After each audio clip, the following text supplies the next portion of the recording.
Hello bachcho, let's read the question.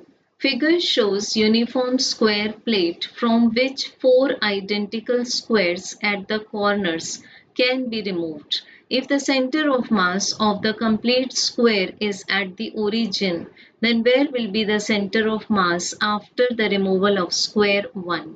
So बच्चों given है हमें डायग्राम में एक यूनिफॉर्म स्क्वायर प्लेट, तो मान सकते हैं this length is L as well as this width is also L क्योंकि ये एक स्क्वायर है।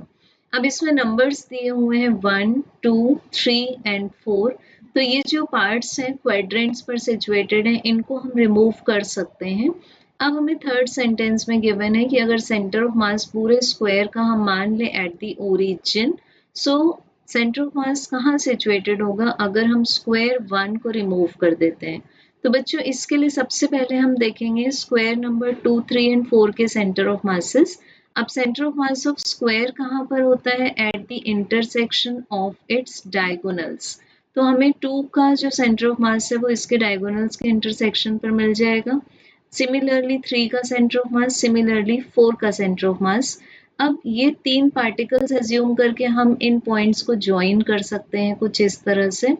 अब हमें क्या मिल गया? बेसिकली एक ट्राइंगल मिल गया 3 पार्टिकल्स को ज्वाइन करके, और तीनों की मासेस सेम है। अब इस ट्राइंगल का सेंटर ऑफ मास हमें कहाँ पर मिलेगा? इसके मीडियंस के इंटरसेक्शन पर। तो कोई भी 2 मीडियंस ड्रॉ कर सकते हैं।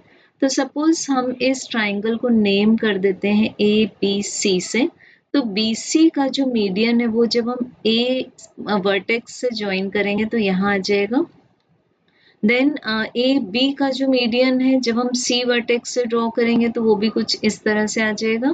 तो ये मिल रहा है हमको एक ऐसा point which is also called as the centroid of the triangle, means at the intersection of its medians. तो ये देख सकते हैं हम कि किसके अंदर है? ये स्क्वायर नंबर 4 के अंदर है। सो हमें करेक्ट आंसर मिल जाएगा option number D. Thank you.